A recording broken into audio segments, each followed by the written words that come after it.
Great. Thanks for that reminder. Okay, so here we are, the eight-limbed path. And the focus is the Yamas and Niyamas.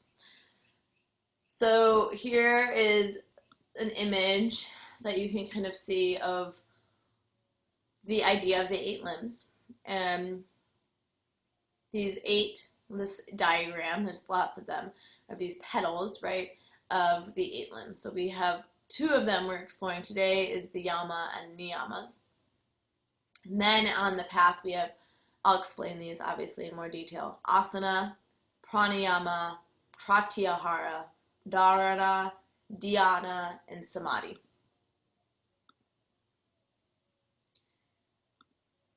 And these were created, here's another diagram so we can see in a little bit more detail. This comes from a book that I find near and dear.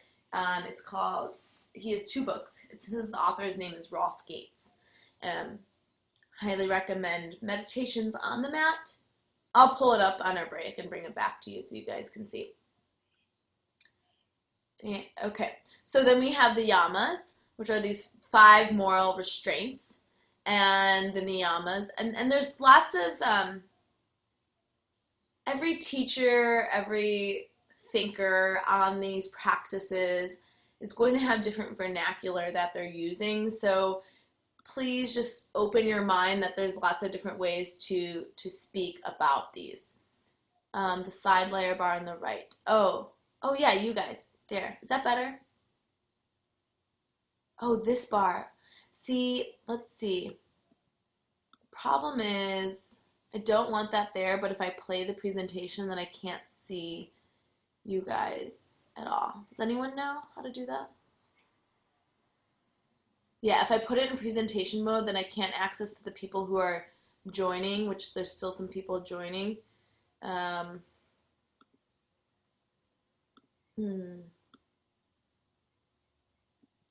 Let me see if I can't see that. And then I can't see if you're chatting me either. So, okay. So I apologize. Let me try, and then I might have to stop it again. Let's see. Oops. Maybe under view. Oh. Is that good?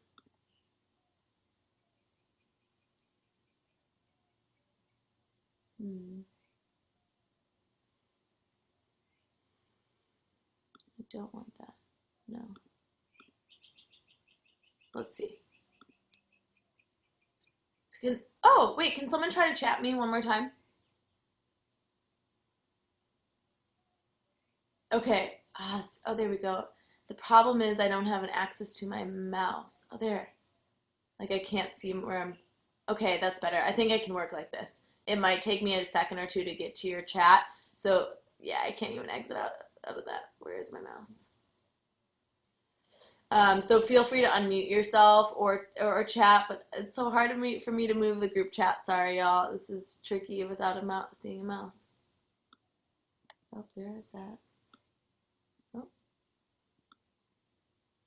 Oh, man.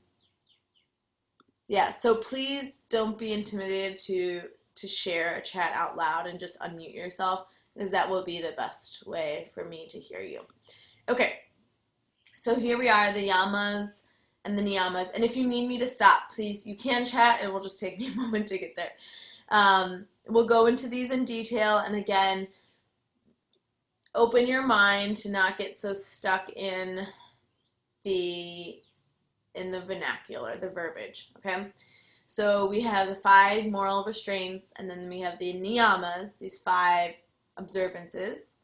Asana, pranayama, again, pratyahara, dharana, dhyana, samadhi. The 8 limbs are the 8 limbs. It's also called Ashtanga yoga, not to be confused with the actual physical practice, Ashtanga yoga.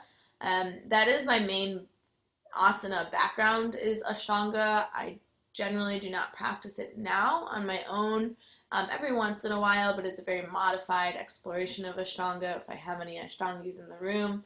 My partner is also was an Ashtanga yogi practitioner, and we make a joke that we say that we are recovering Ashtanga yogis. It's a pretty intense, specific, traditional practice. So, but again, not to be confused with this Ashtanga yoga, which Ashtanga means 8. So Ashto is 8. So the 8 limbs, and here we are. So you can think some people will have images of trees in the 8 limbs. Some people will relate to them as like 8 rungs on a ladder. But generally in the West, for most of us, again, generally, a lot of us find our way to the practice of yoga through the 3rd limb, which we see here is asana, the postures. And that's what's the main focus of a lot of teacher trainings. A lot of times if you go into a studio, you have the assumption that you are going to be led through some postures, maybe some breathing, right? Maybe a little bit of meditation, but a large portion of that practice will be asana. That is how I found my way into yoga, and it was there was definitely a draw. The more I continued to practice, the more interested I became in more. I was just like, asana was like the bait to pull me in, and here you all are, wherever you started on your path, but now you're diving in deeper into the philosophy, the way of living of yoga. So that's the part of yoga that's so magical to me, is that there's a desire within, and the more we practice it, the desire becomes more alive, right? And then we find ourselves in practicing more, and then eventually we find ourselves maybe reading a book, and then all of a sudden we start thinking about teacher training, and then we do maybe your 200 hour, and then you're exploring more, and you keep going on the path. I still will look out for other trainings and teachers and things that are related to yoga. And I think that's the beauty, if you are a teacher in any capacity, is to continue to be a student, whatever path you're on. Always be in the seat of a learner. Okay, so then pranayama is mindful breathing practices, breath control. People will say pratyahara is the idea of turning inward, withdrawing from the sense of external stimulation. Dharana is the idea of concentration, sending your focus to one space. Dhyana is the experience of meditation, and samadhi is finding union with your own personal self, with the object of meditation. So say you're meditating on the idea of love, right? In that practice, eventually it's not separate of love and yourself, but that you experience a unity of love as one. And then we find a full circle back to the idea of yoga, union, huge. Another translation of samadhi is the blissful body. Ananda balasana, happy baby, right?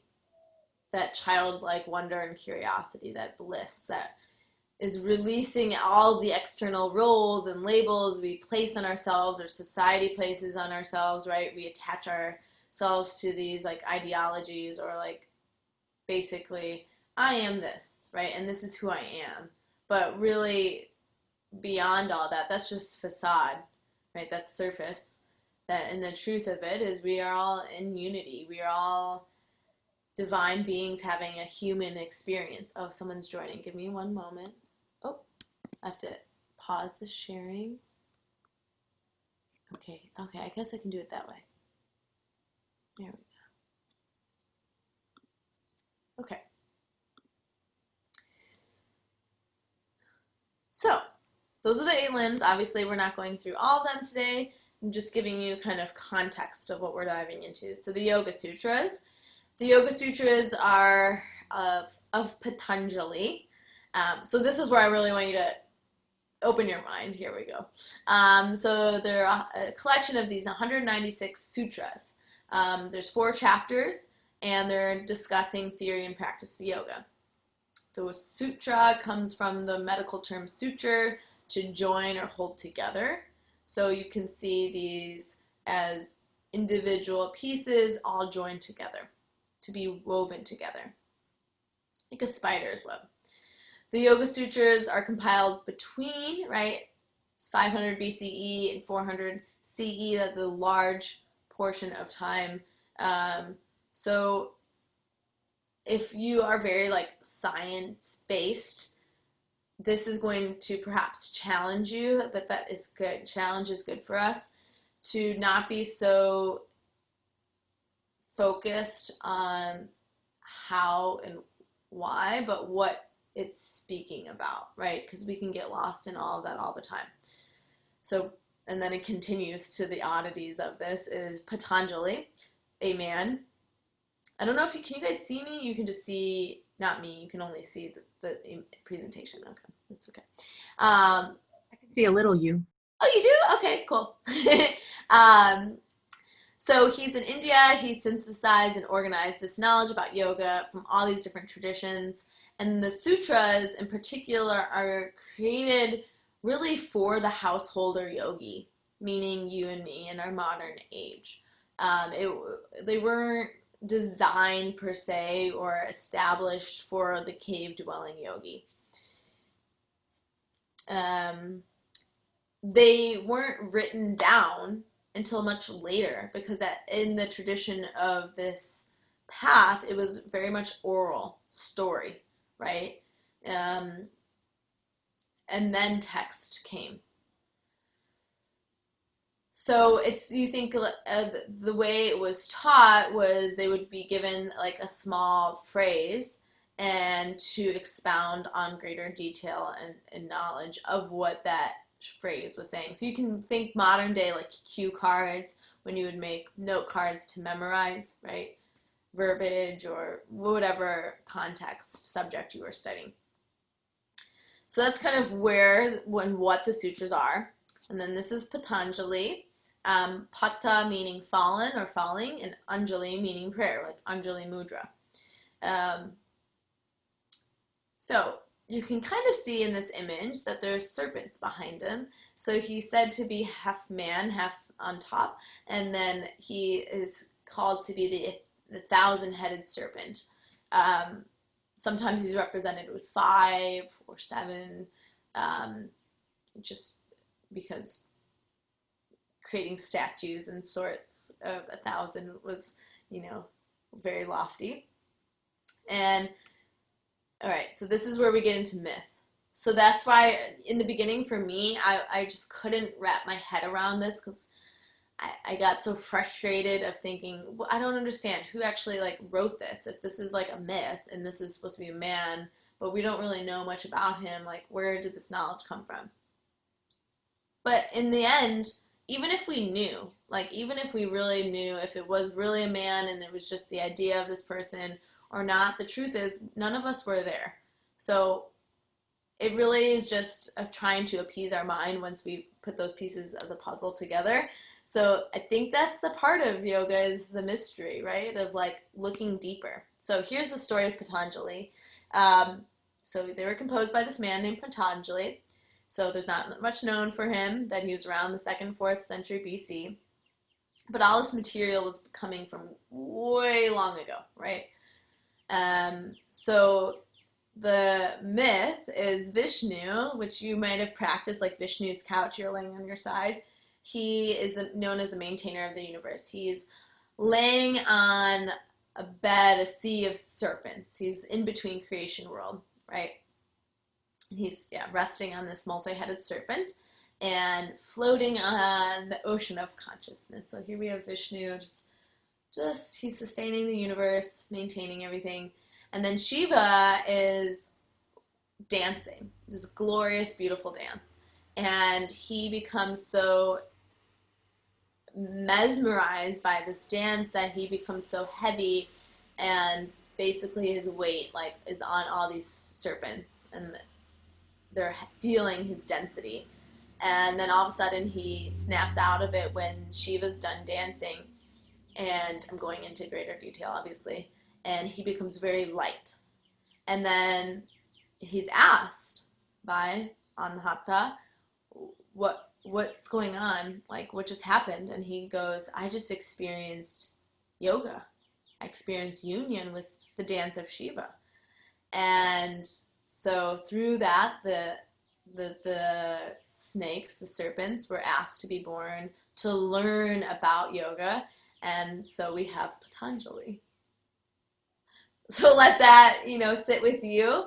Um, a little bit more about my background that's connected and perhaps really made me question was I also had a stint of my life where I was a very dogmatic Christian. Um, and when I transitioned from that world more into the world of yoga and philosophy, it really was made me contemplate a lot and start being more of a free thinker. And I kind of pushed myth away from yoga. I was like, oh, everything else is okay, but that's like Ganesh, all that is so foreign to me. I don't understand.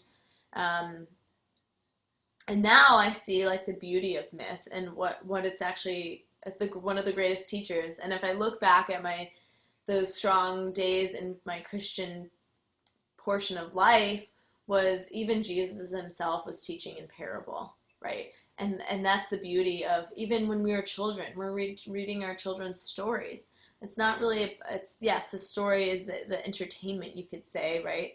And then there's meaning, right? Deeper meaning behind the story itself. And then that is what myth is too. So here we are with Patanjali. I know it's kind of small, but we have the focus really is on Sutra 1 and 2. Maybe you're familiar with these. Again, there's 4 books, so if there was chapter 4, it'd be 4 verse, etc. And the chapters themselves are called padas, which is chapter. So I just want to tap in on these just so we can have the context of what we're about to dive into. So we have Yoga Sutra 1.1, verse 1.1. Atta Yoga Anushanam. So we can break that down. That's the Sanskrit. Atta is now. It's generally like an auspicious beginning. And then yoga we talked about is to yoke or union, to find harmonious state, equilibrium of our body and our mind.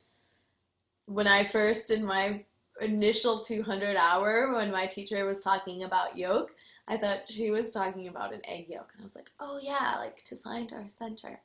But a yoke of like an oxen to help, or to cattle to help them be moving in the same direction, that they won't veer off from one another. And then anu means that follows, and shasanam is discipline or administering execution, something coming into practice. So different translations from different lineages, but again, it's meaning the same thing with different verbiages. Now is the teachings of yoga. And it's meant to grab your attention. Remember, the atta is a very auspicious beginning.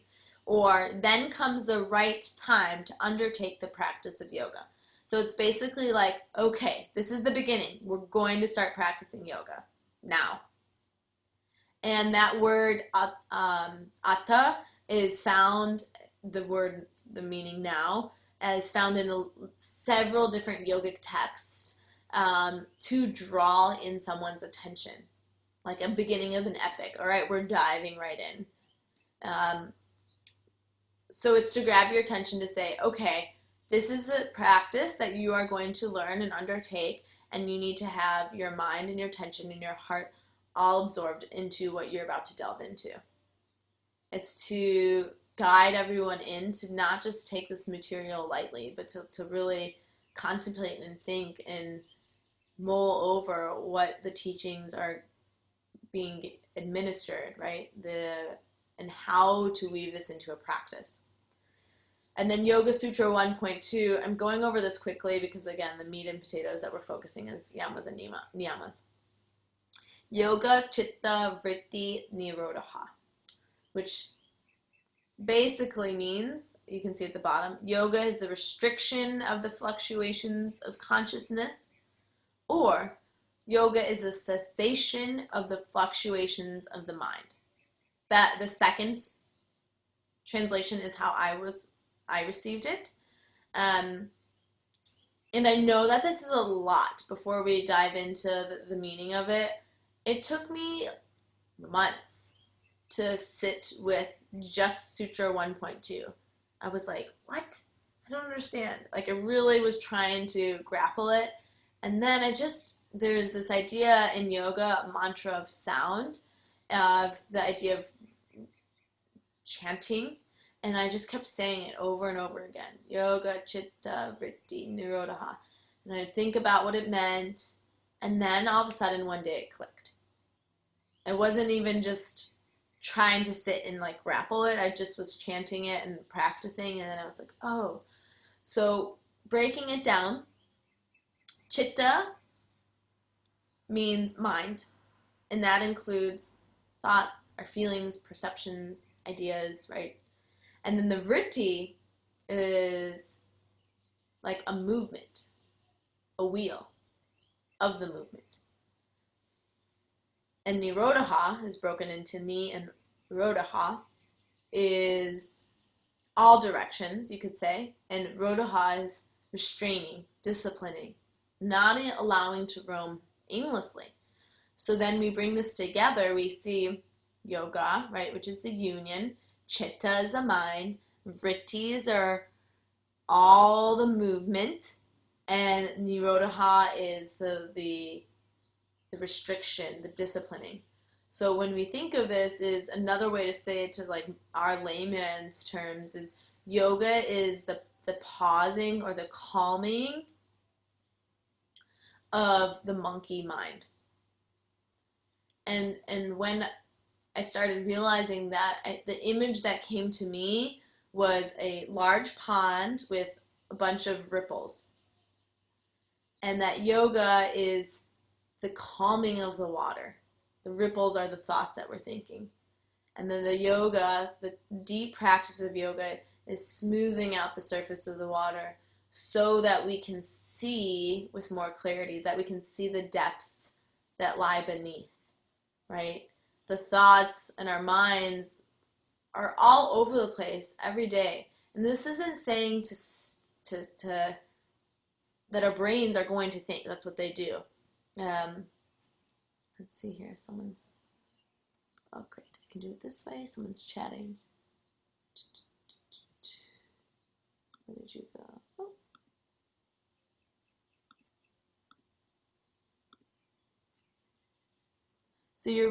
So bringing a focus to your thoughts rather than having your mind go a million miles an hour. Yeah, and it's about becoming aware. And sometimes we go through life and we aren't even aware of the crazy thoughts we're thinking about and all the input we get. And so that's just to preface what we're about to explore. So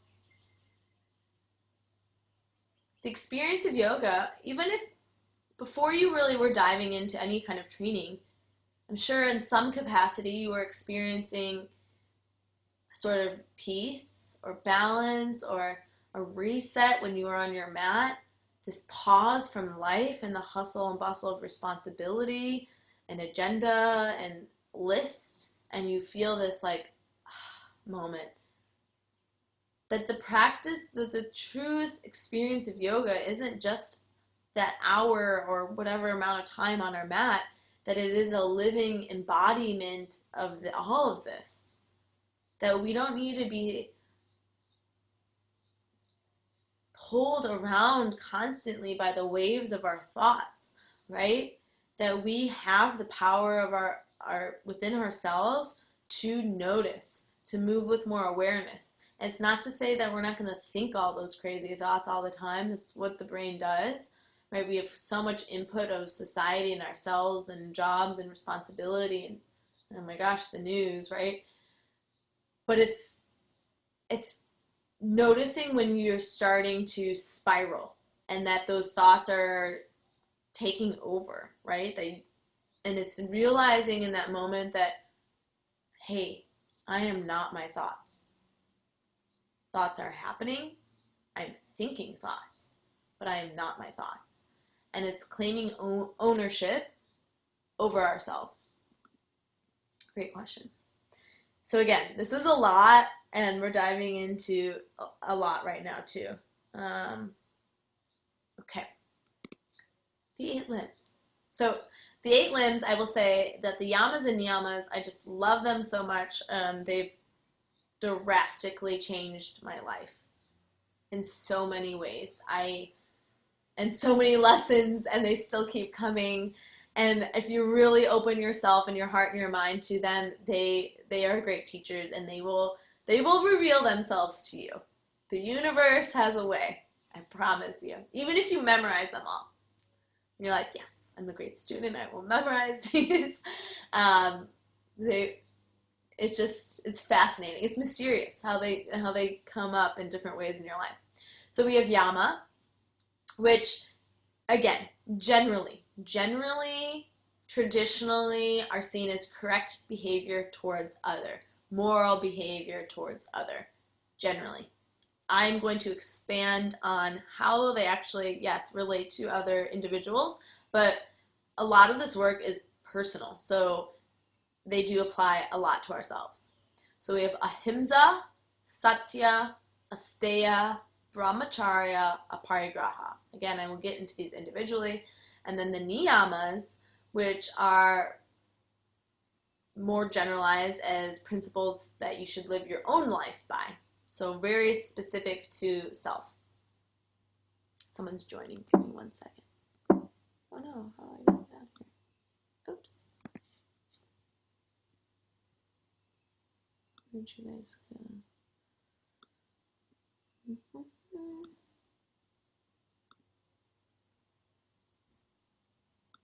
All right. Apologies. Okay, here we go. For those who are just joining, oh wait, I need to get out of here again. I need to exit this out. 8 limbs of yoga. Okay, and then the niyamas are generally about our own personal life and how they apply to ourselves. Asana is the seat of consciousness, the yogi seat. Generally, now we take physical postures to prepare the body for the following steps. Pranayama. Pranayama is using breath. You hopefully are breathing mindfully during your asana practice. Generally, we breathe Ujjayi breathing, which is that heating, victorious, oceanic sounding breath. In and out through your nose like you're fogging a mirror. But then there's also several pranayama practices to elicit different states of mind and experience, whether that's grounding, uplifting, cooling, right? There's several. But you're drawing your awareness all into your breath.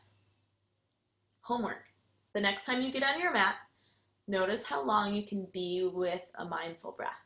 I noticed from my public teaching, I've taught in public spaces upwards of 100 plus people before in different events, and I'll walk around I'm cueing breath. I generally cue breath the whole time I teach, and that I barely hear people breathing. So it's not like you need to be breathing like you're trained, but you should hear your own self breathing and maybe your neighbor. And I think that's lost in our asana practice. Pranayama is so important because, yes, we're oxygenating our blood and our body, but it's also a pathway to experience more vitality and more pranayama. Prana is life force. And additionally, it draws us into the present moment. That's why, for teachers in the room or corporate individuals, like before you join a meeting, or maybe even can offer to a meeting or a teacher's meeting, or for your students, just tap into the breath, because the breath is beckoning us in this present moment. Inhale.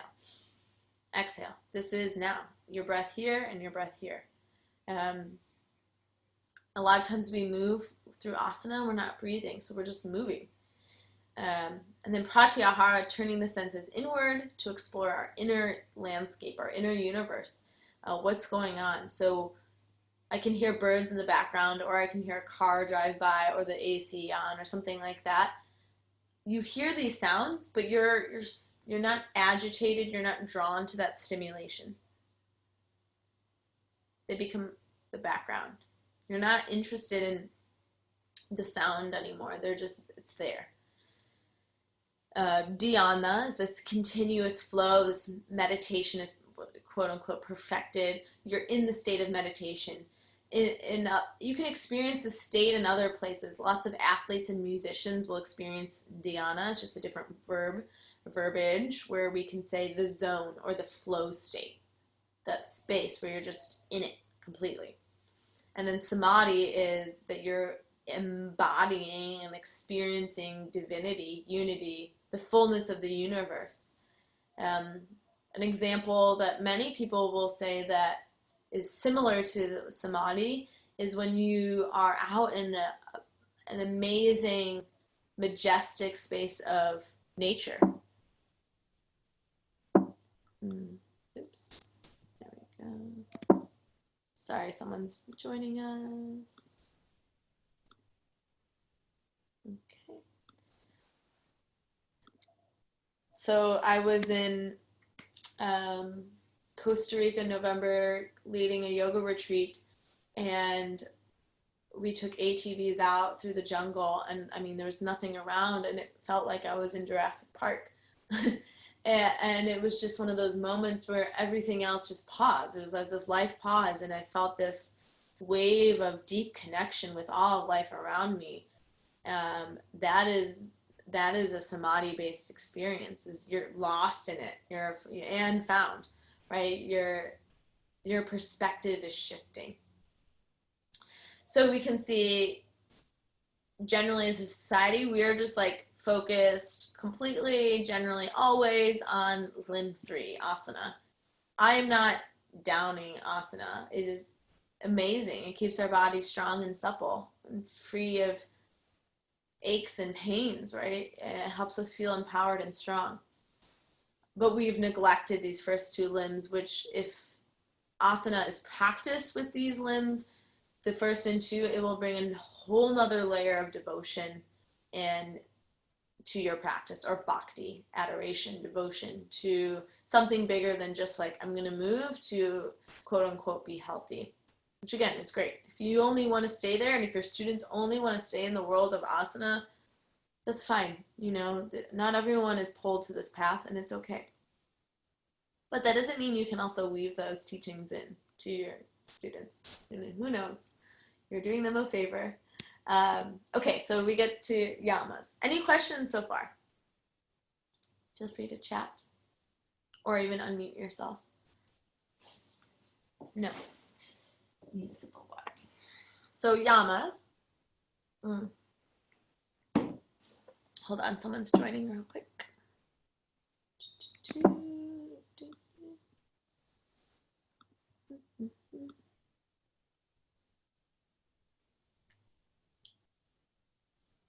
Okay.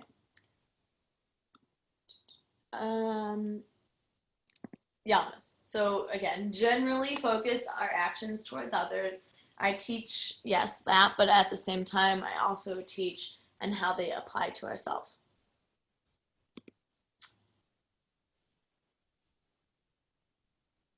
Ahimsa, nonviolence.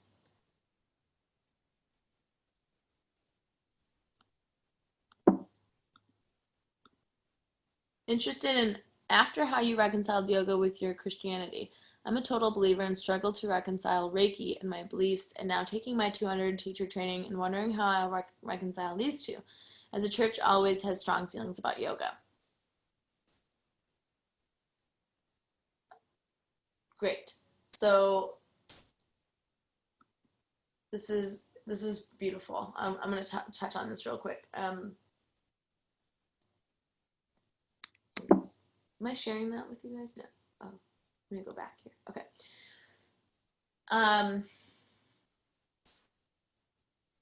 I think it's about finding the freedom of one, free thinking, and two, that really it's one and the same. That you don't need to, whatever religion or spiritual path that you practice, that yoga is a philosophy. You can kind of pick and choose. You know, you don't, if the myths don't sit well with you, I would ask yourself why, and where is that coming from? A dhyana is a step, yes, before samadhi. Dhyana is the meditation. And that, yeah, they are one and the same. Actually, this is perfect.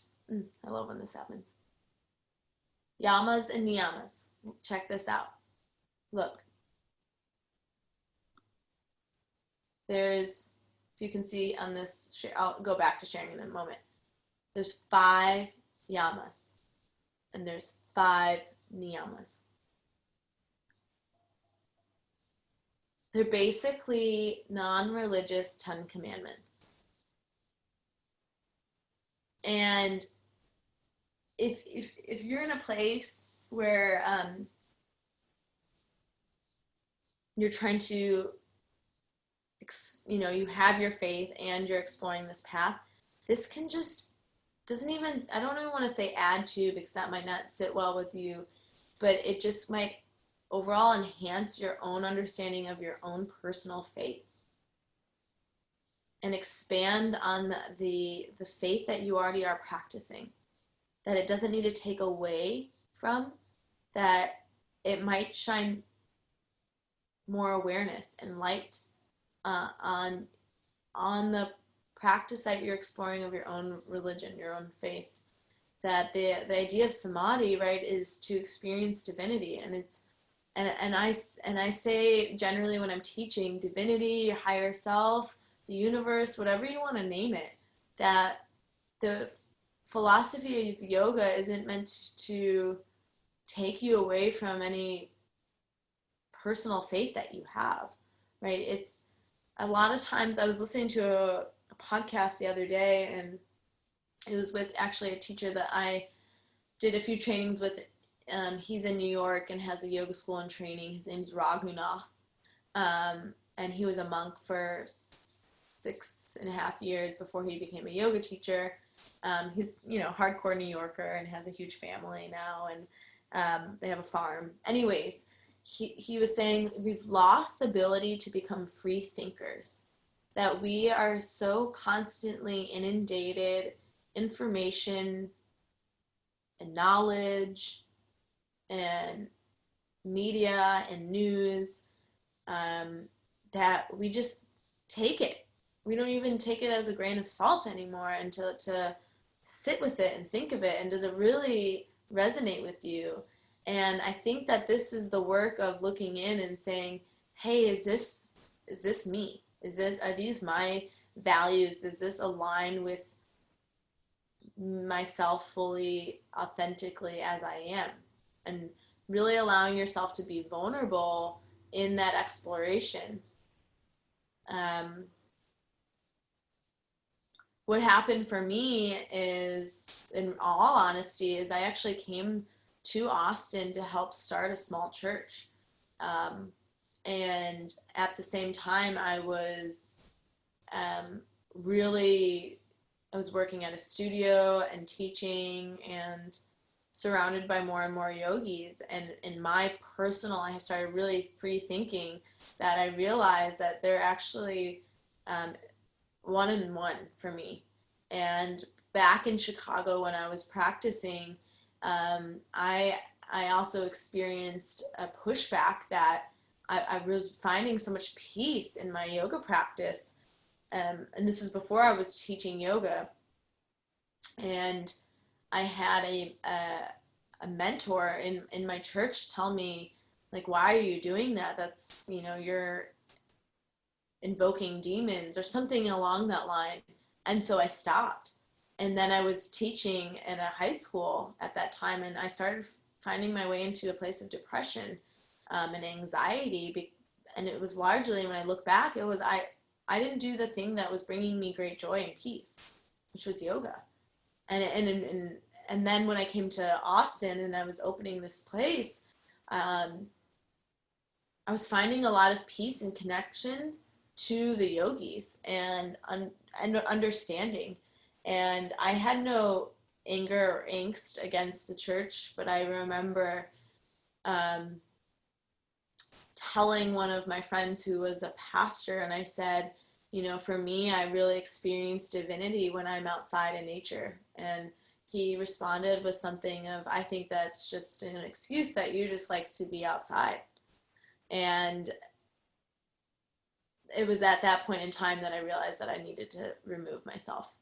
Um, that doesn't say that all my beliefs of that path are diminished, but I am not involved in any way, shape, or form with that specific community or any actually community in general.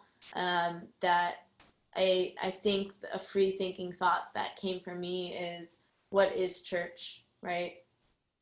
Church is a place of worship, and where we find connection to divinity. And then I expanded my mind of what is yoga. Yoga is union towards divinity. And the 8 limbs, when I started learning them, I realized that, man, I live this Christian life, and to be honest, like, I don't, right now at this point in time, I don't know all the 10 commandments, and I don't even think I was really weaving them into my life as I am with the Yamas and Niyamas and the 8-limbed path, simply because this path I have so much more access to and have more ease applying it to my life. So it just started making more sense to me.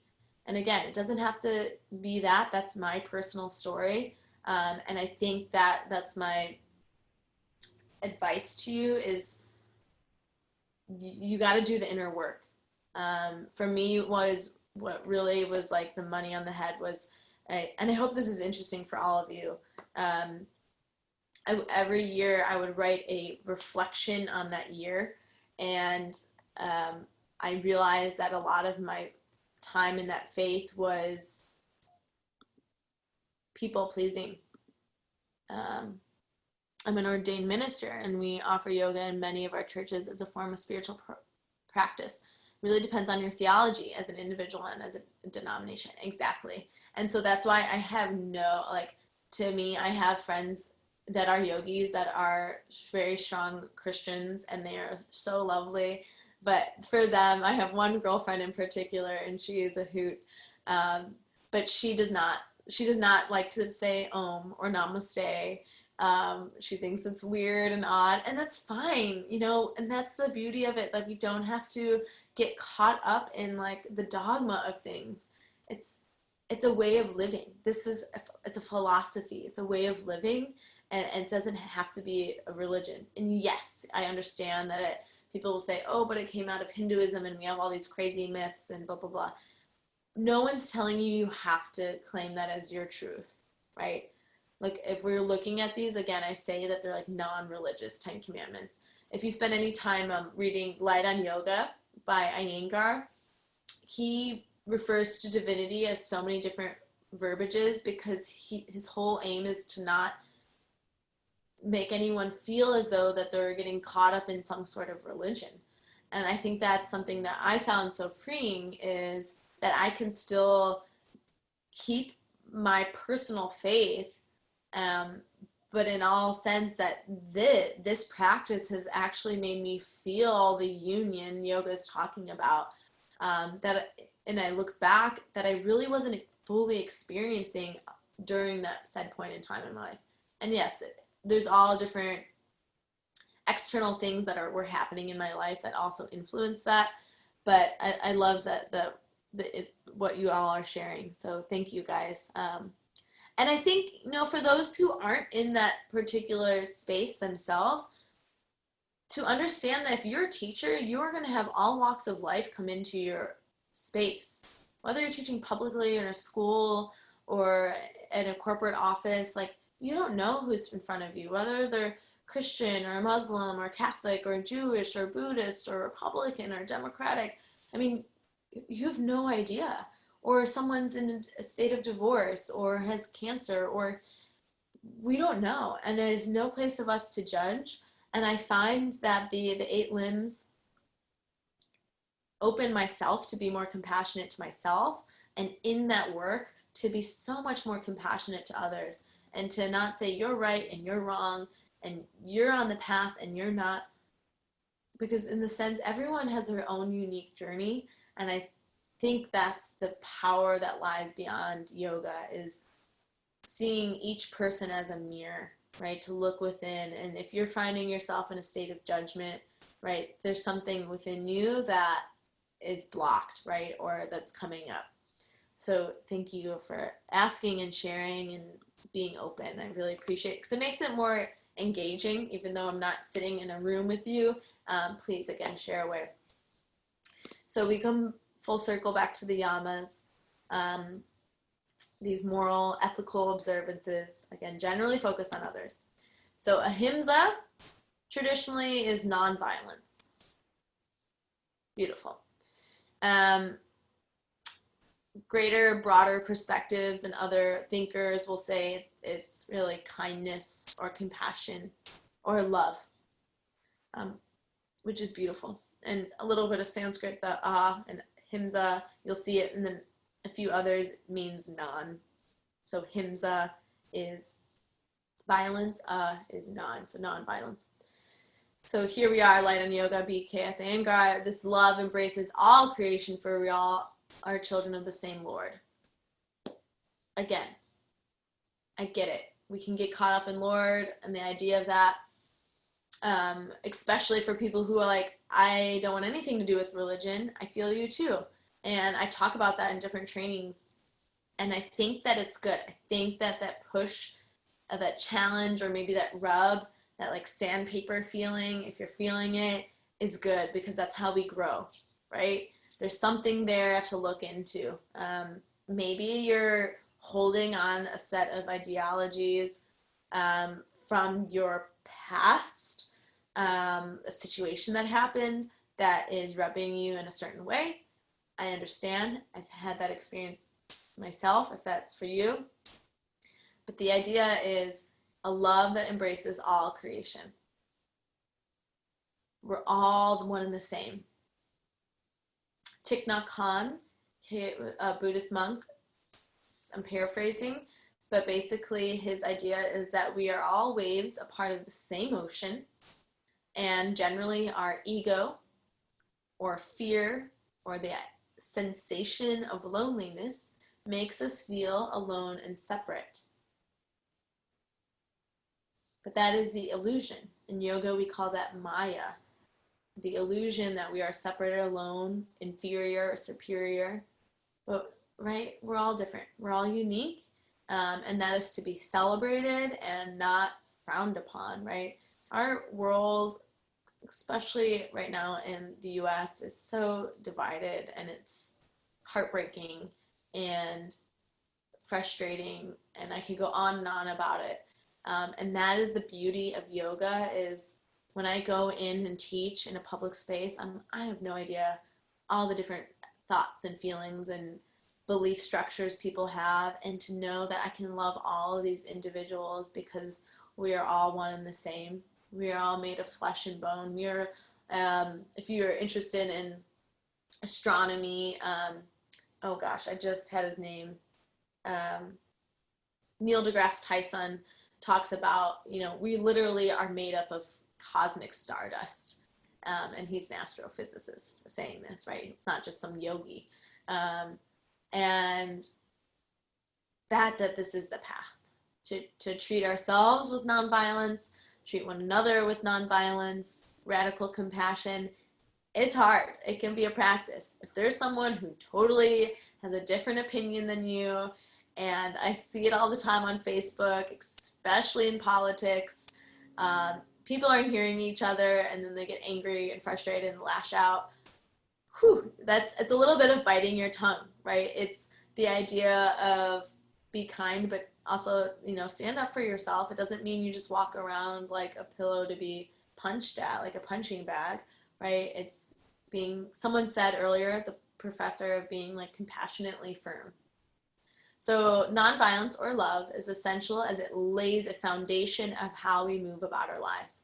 In a world with vast amounts of opinions, like I was talking about, and ideologies and belief structures, we can find ourselves in states of division.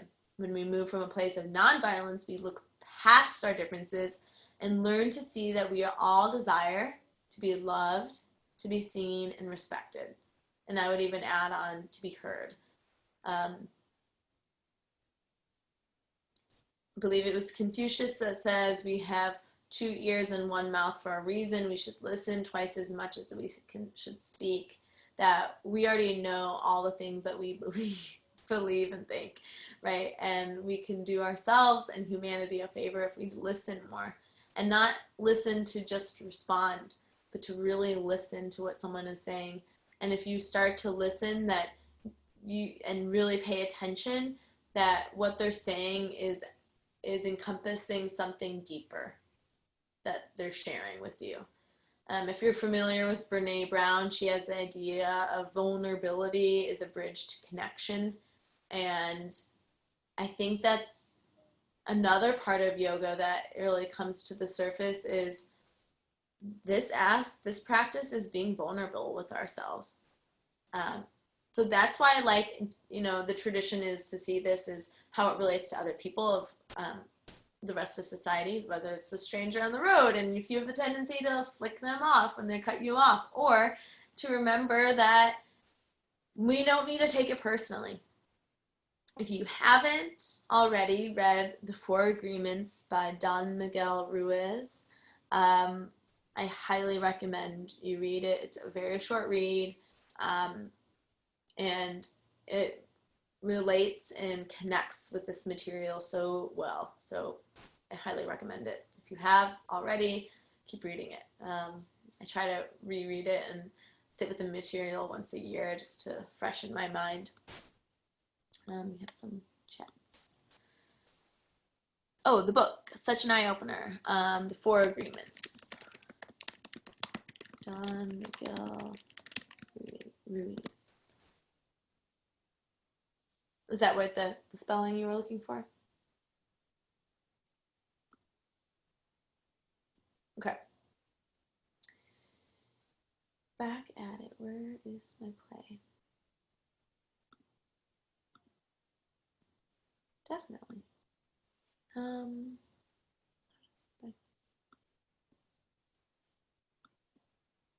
Okay.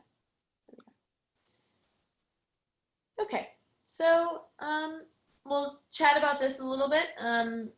This is where the idea of diet comes up and our choices of diet. This is where yogis will claim their fame of why they are and why they practice vegetarianism. The Facebook. I will also, yes, I didn't even know that that existed, so I'll ask about that, and I'll see how I can also email this to y'all too. I'm glad they're helpful. Yeah, they help me too. I'm definitely visual. Like if I'm just hearing information, it's fascinating, but then I'll lose it pretty quickly. Oh, someone's joining. Okay.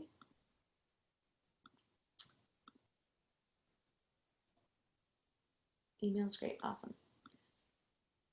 Okay, I hope this is enjoyable for you all. I know I'm speaking a lot, and I know everyone is thinking things, and I wish I could see your faces as well and dive in. So please, if continue to chat, continue, or feel free to unmute yourself. Awesome, good. Thanks for the feedback. Okay, here we are.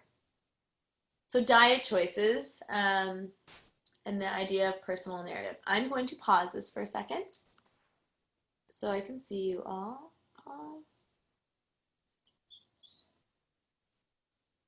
Bring this here. Zoom. Now how do I get to more of you? Oh, there we are. Okay.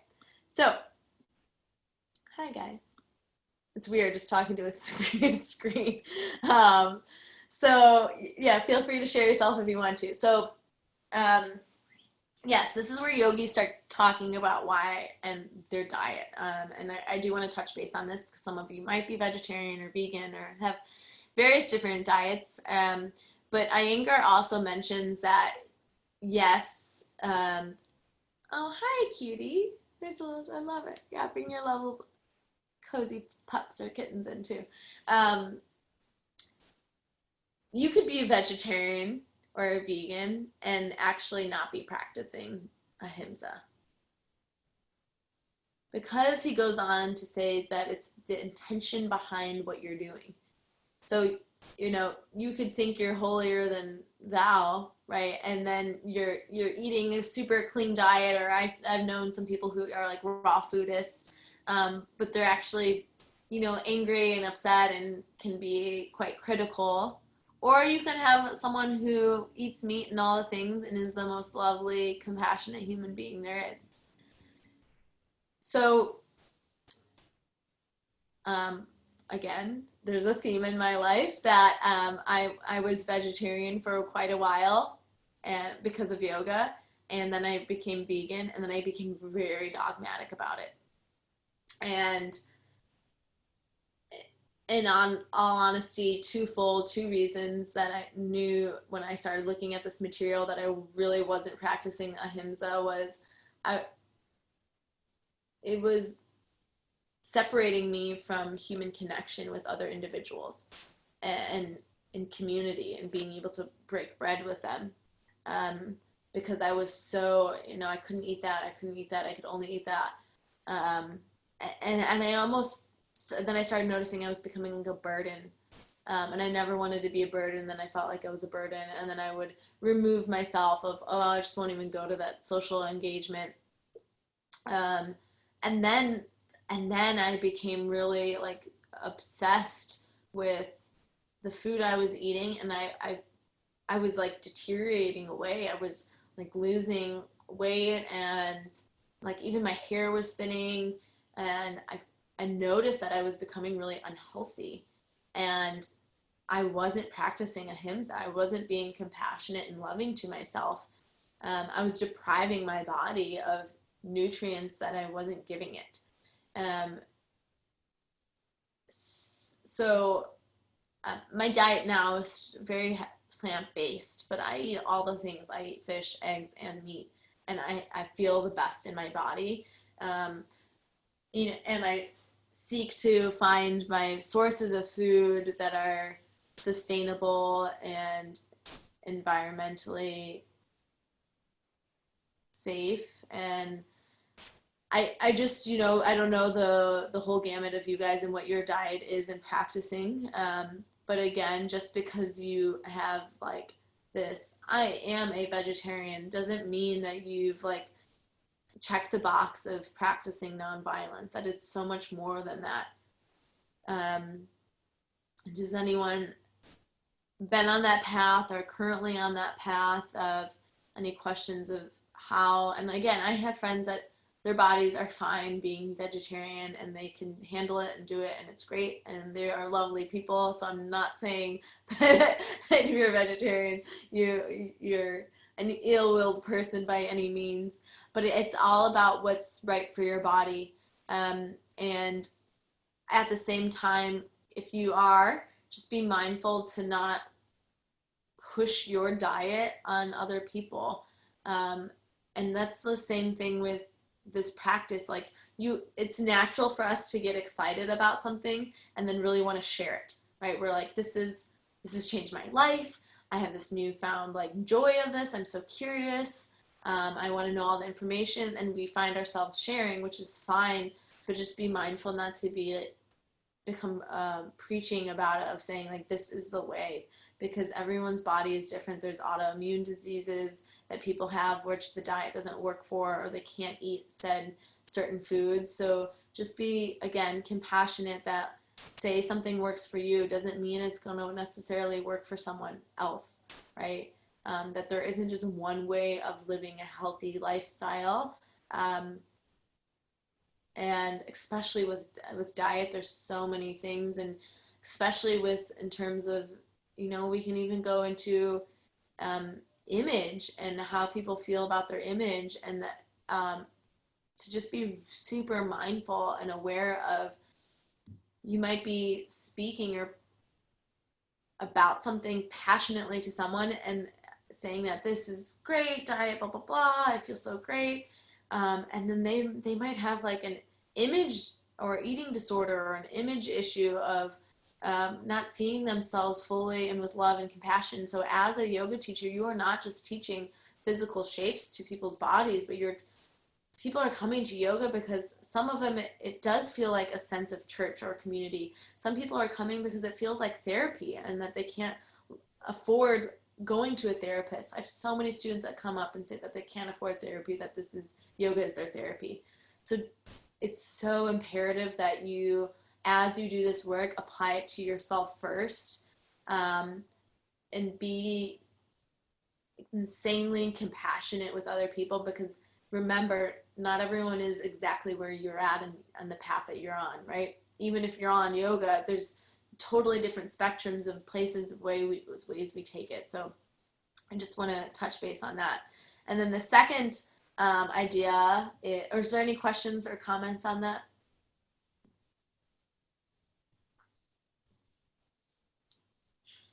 No? Okay. And then, oh, I do. Oh my gosh, things are coming up. I don't know why I didn't see these, and someone joined in. Amy, okay, here we go, Zoom. Oh, I'm so glad I'm seeing this. I'm so sorry. Um, Non-judgment. We will get to that too. I was vegan, beat myself up about it. See, and that happened to me too. Sorry. Oh, it was a bird. Okay. Look at me. I'm like, what's I doing? I'm now healthy balance of everything, relating to diet and the roles of animals in our society. Yep. Thoughts on animal research, especially in this time of COVID. Relating to nonviolence. I'll speak to that too. I am, and I don't know if you follow me on Instagram or anything, I'll share my handle with you, but I don't have any animals of myself for myself right now. But I am like a huge animal lover. When I was young, I wanted to be Jane Goodall. I still want to be her one day. I actually just raised, in a sanctuary in my house, and released successfully 10 monarch butterflies. That's what I've been doing with my COVID time. Um, and I just love them. Like if I can get my hands on any animal, I'm just like, I think I love sometimes more animals than people. But I do eat meat, and I do eat fish, and again, I try to look for sustainable sources. So um, it's a paradigm, and I don't think that there's one answer, and I think it's personal choice, and I think it's challenging too, because I remember teaching in the south side of Chicago. It was a food desert, and the situation I was teaching in was these people didn't have the resources to buy sustainable food, right? And to be super environmentally conscious with their food choices because of the cost. So that's another way to be compassionate. In terms of COVID, yeah, I know that they're doing some tests right now on monkeys, or PETA and products of. We can go into like skincare products and things that we're using. The list is endless. Personally, I think it has to be you individually make the choice, right? And to really, like, if you're really consciously saying, okay, I'm really working to do a ahimsa, and yet I'm still eating meat and etc. Am I still practicing it? Right? It's up to you, but at the same time, it's up to you to release judgment upon yourself, because I forget, someone was sharing that they had a lot of shame when they were vegan, and then they got judgmental about it. And that's how I was. And then I realized, oh my gosh, I am not practicing nonviolence. Now I'm criticizing and judging myself. And I was secretly judging other people. Like I would go to like parties or something and see people like eating meat and cheese and be like, ah, I wouldn't say it to them, but inside I could feel it. And I could feel this weird sensation of darkness. And I did not like it. And it was really ripping me of joy and deep connection, which the whole point of yoga. So animal testing, man, it's hard. A lot of my, man, I don't really know. It's complicated. Yeah. Similar experience, found my way taking away the specific labels, wildly helpful. And yeah, labels. We get so caught up in labels. I'm not vegan or pescatarian. Or what my body doesn't respond to well, dairy, so I don't consume it. Yes, me too, in the same way. Struggles with dairy, yeah. And I think it's just listening to your body and your gut and how it was feeling for you. I was vegan for so long. Turned to my partner one night. He was so confused. I turned to him and I said, I need to eat meat. And he responds, he said, what? And I said, no, like, I need to go, we need to go to the store today and get meat. I need to eat meat. And it was this, my body knew I was so deprived of iron and I wasn't getting enough iron. He was very happy. He actually was so gracious. He ate vegan with me for so long. And now he is happy that I eat all the meat. And mainly, and we don't eat it a lot. And that's like what someone was saying here, Molly, that like noticing what your body responds to well. I'm a vegetarian. My long-term partner is an omnivore. I think we should accept, yeah, and where they are. Most other vegetarians and vegans I know also live with omnivores in similar relationships. And I think it's beautiful. Okay, great. So, sorry, that's a lot. I'm going to keep going. Time is fine. Okay, another big part of, I'm going to keep your images here on that screen, said your personal narrative. So that's why I like to include the yamas as looking inward too. What is the story you're telling yourself throughout every single day? And what are the thoughts you're thinking about yourself? How often do you tell yourself like, oh, you're such an idiot? Things like that. That is your personal narrative. And there's a story in the Four Agreements, that book I was talking about, where there is a mother and her daughter, and the daughter is like 4 or 5 and loves to dance and sing, and she's singing and singing and singing. And then the mom is so stressed out from work that one day the mom just snaps on her daughter and says, why are you singing? You're so bad. You're so awful. And the daughter is like 4 or 5 years old, and from that point on forward, she never sings again. This is what is referred to as samskara.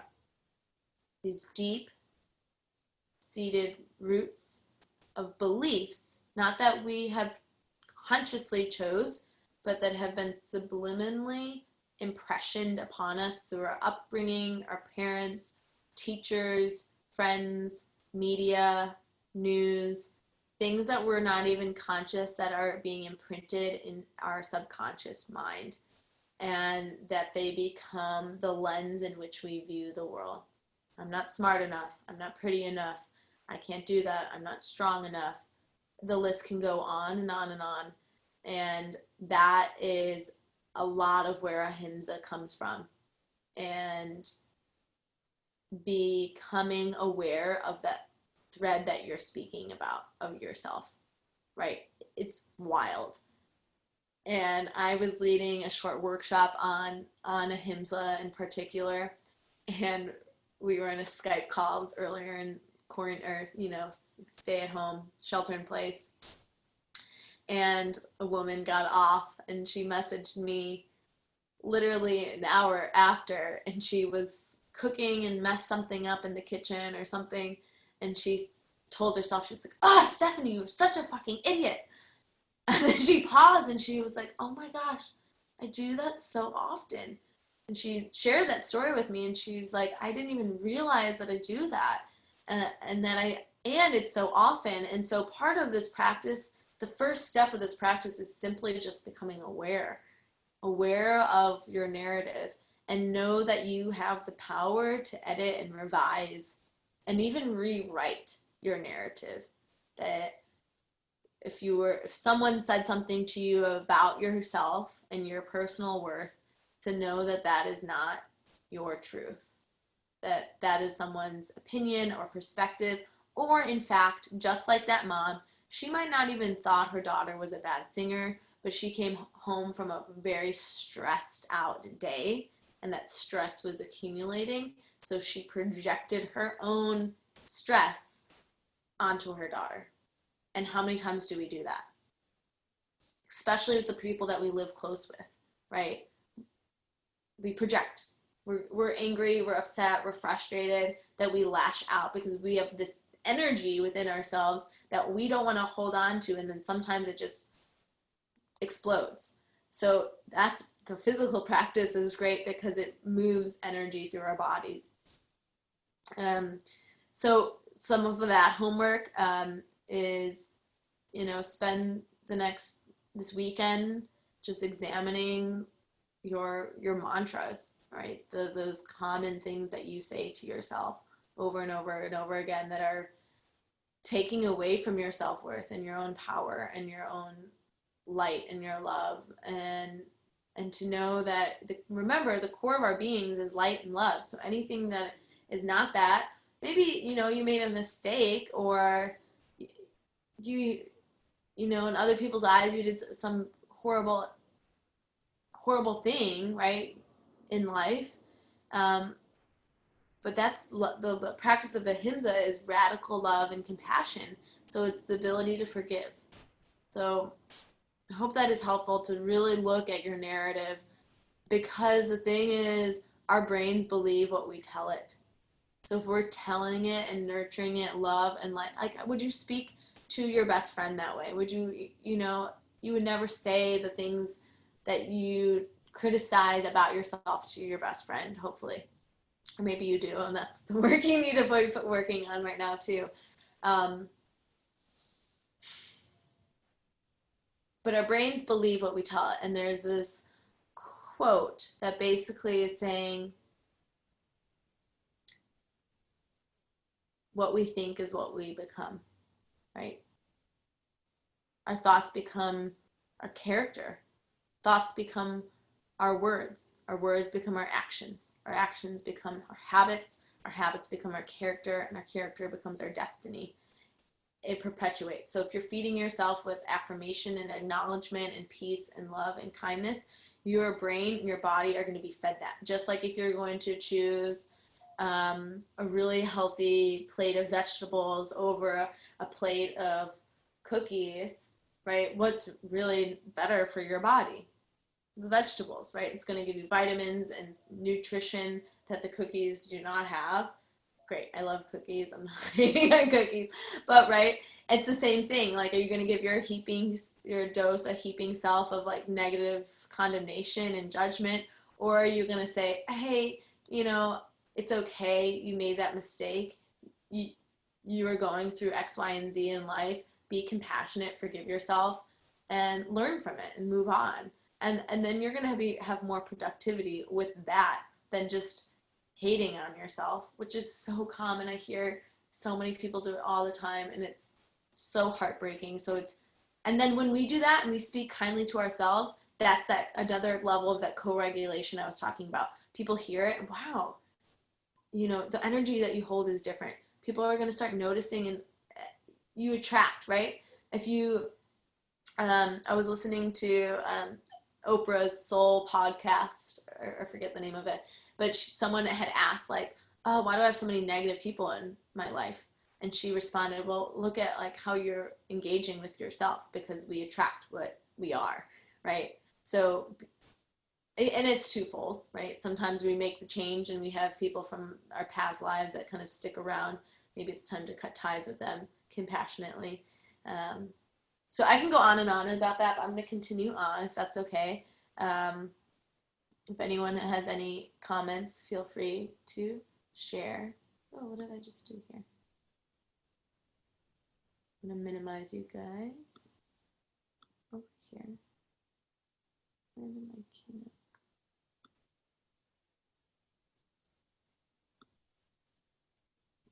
Okay. Oh, I'm a nutritionist. And I was telling my clients to connect to their bodies and listen to what they're experiencing with regards to what to eat. Yes, I love this. We would never say the things we say to ourselves to another person. A powerful activity my coach had me do was imagine looking at my daughter and saying my own words to her. I couldn't believe the things I thought. Exactly. Yep. That's a really powerful one. Oh, someone's joining. Okay, here we go. If I can get there. So that's ahimsa. Great one to work with. Sorry, I can't figure out why that's on there. Oh, there we go. Your screen sharing is paused. Can you guys see my screen?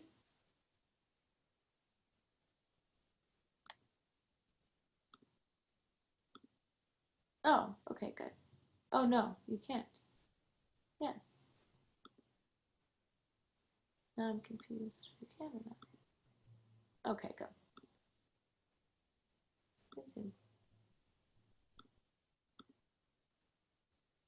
Oh, okay, good. Yeah, good.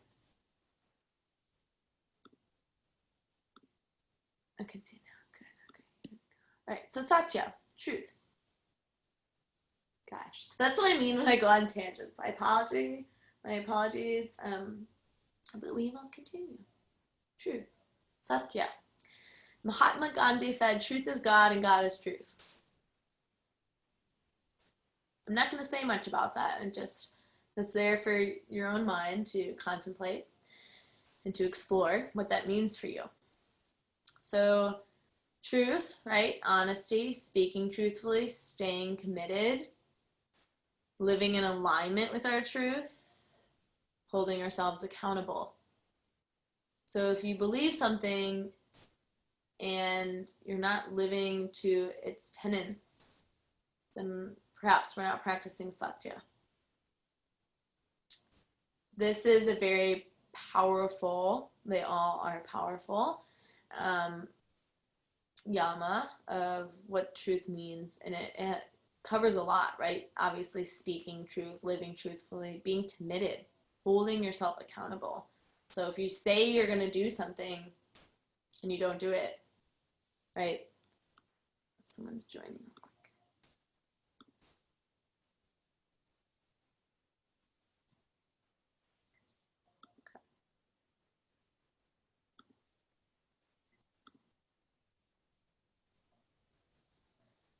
Then if we're not holding ourselves accountable and following through, that might be perhaps an indication that we're saying yes when we mean to say no, right? That we might be falling into people pleasing, right? And perhaps there's something when we were growing up, or even in our adolescence or whatever, that something happened where someone shut you down from speaking up in your truth. Now is the time to claim it and honor and own your truth.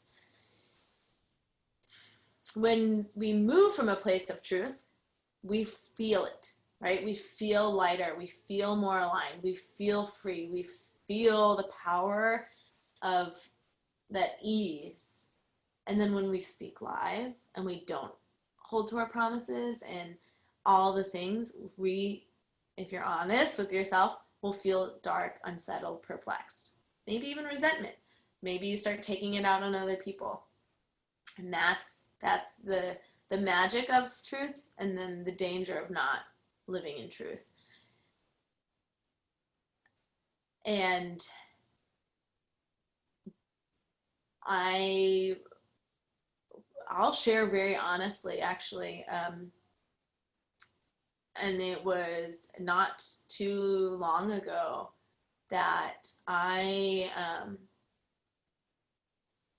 this is the work. And I get a little emotional because it was a pretty traumatic experience in my life.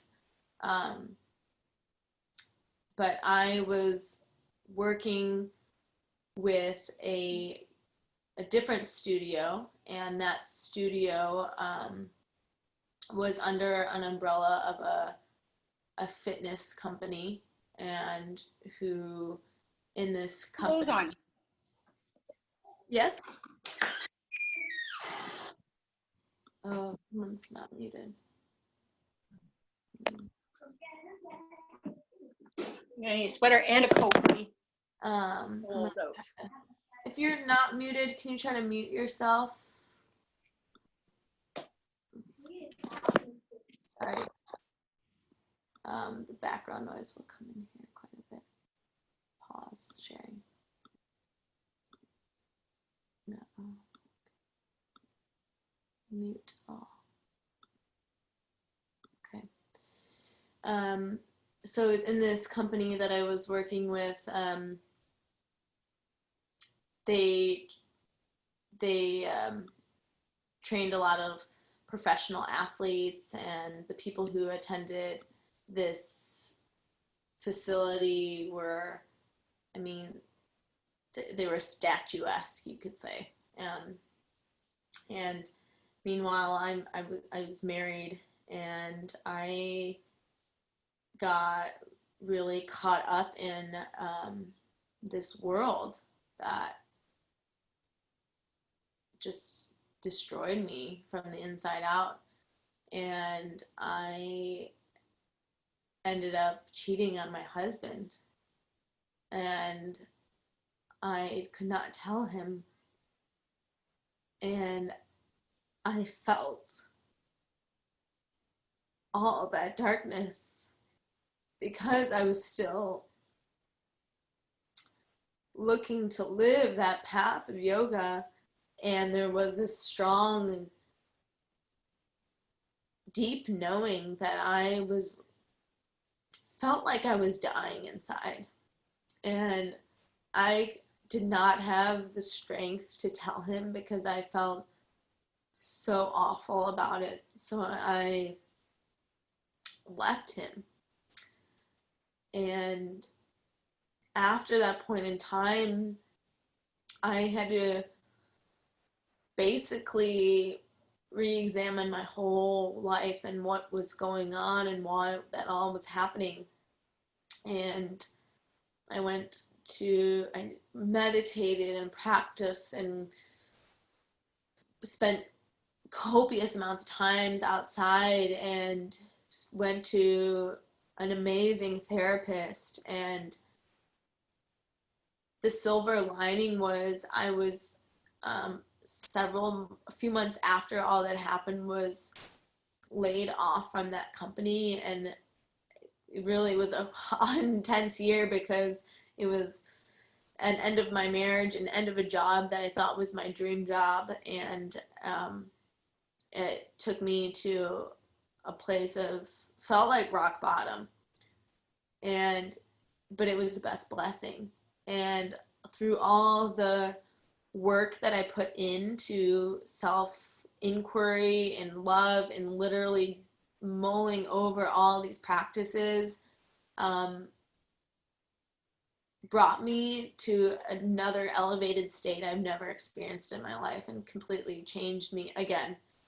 And it's miraculous, but we are back together. And it really speaks volumes of who he is as an individual. And we are stronger and happier and more fulfilled now. And that's an extreme story of not living in truth. But I'm telling you, once you're really doing this work and really seeking to do this work, and you don't follow through with it, you'll feel it inside, and it will eat you away until you look at yourself in the mirror fully and completely. And I am, every day, I'm so thankful that I was laid off from that job. Gave me chills. My yoga teacher here has a similar experience as yours with her husband. Yeah. And it was just so many things that were happening that yeah, it was really intense and really beyond painful. And I don't wish it upon anyone. Yeah, and it just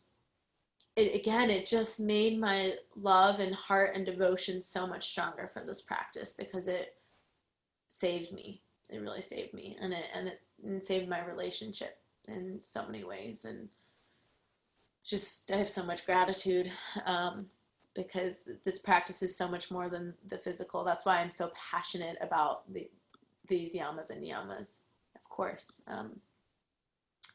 Yeah, and then I can share truthfully, because I think that's part of the yoga, is we learn from, yes, our own stories, our own mistakes, and I carried around so much guilt and shame and pain for so long that I had to go back and literally practice ahimsa and be compassionate to myself, and then fully practice satya, my truth. So and with that too is, even in a smaller setting, do we have the tendency towards omitting information, exaggerating stories, minimizing things that we've done, or even like minimizing our like greatness and like kind of being like, oh yeah, right? People do that too. Rationalizing, creating stories, right? There's the list, right? We sometimes we think truth of like, I just need to speak my truth. But then we look and we see, oh, there's so much more. And you know, I know several people, like when you get a compliment, then people, there's that tendency to minimize the compliment and say, oh, well, thank you, and then just give the compliment back.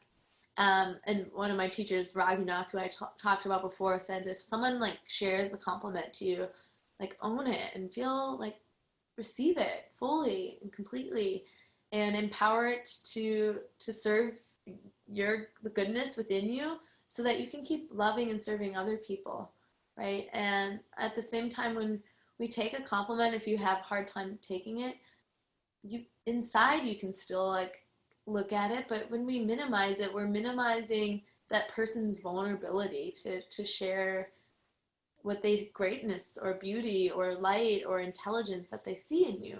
And so I think it does them a favor too. And it's also, when we minimize, I think it's this fear of the vulnerable connection that is happening and might happen if we allow the compliment to come.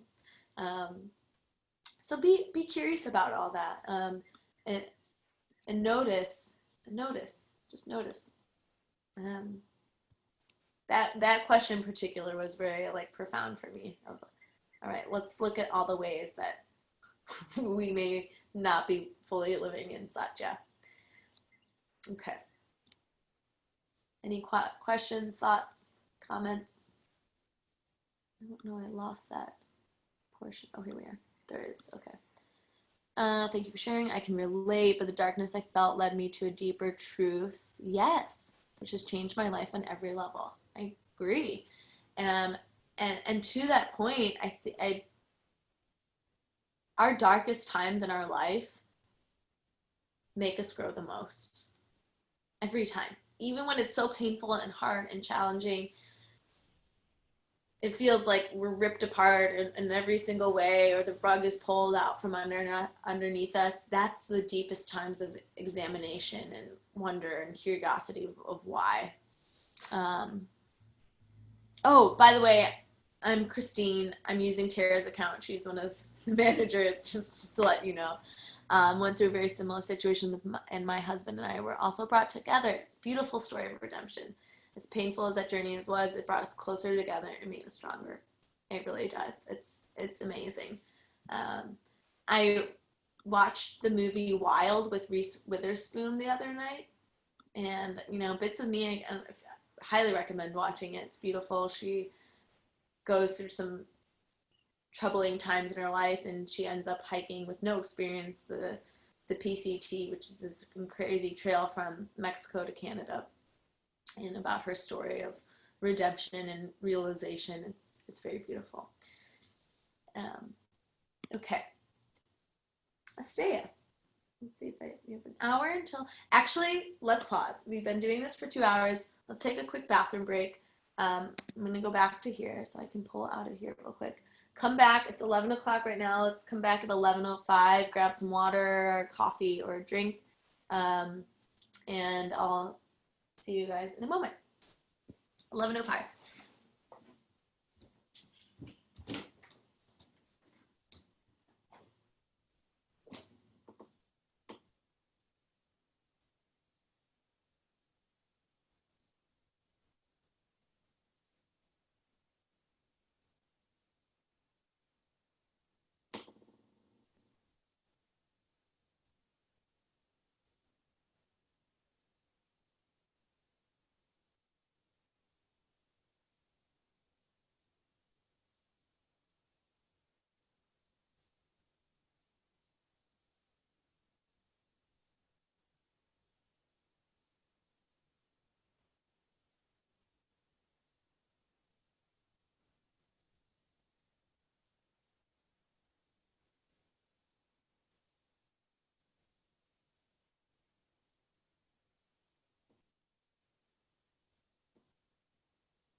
Okay, so here we are.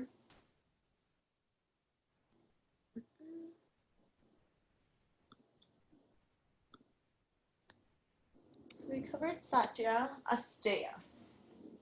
Welcome back. Welcome if you're coming in right now. So Asteya is non-stealing. There we have the again. So Asteya is stealing and is non. Asteya serves as a wake-up call. So sometimes when we think of Asteya, we take this at face value of like, oh, I'm a good person, I don't steal, right? And then there's way more. It serves as a wake-up call, prompting us to remember all the ways, big and small, that we steal. The borrowed books still on our shelves, the corners we cut on our taxes, the hours we spend at work not being productive. As we begin to consciously practice Asteya, we also see just where and how we need to change. Suddenly, we are no longer comfortable with the rationalizations and compromises we've been making. So this is, oh yeah, here's the book, Meditations from the Mat, Rolf Gates. That's the book I was mentioning earlier on. Excellent. Short little reads for your daily morning or afternoon or whenever you find time. This man is incredible. He's based in Connecticut. So we can look at our past, maybe our adolescence, or maybe currently, and ask why. So this is the cool thing about this practice. It is very inquiry based of why. Why do you steal? Why do you covet? What is, what's the reason if we're looking a little bit deeper? Yes, Ralph Gates, yeah, he's so wonderful.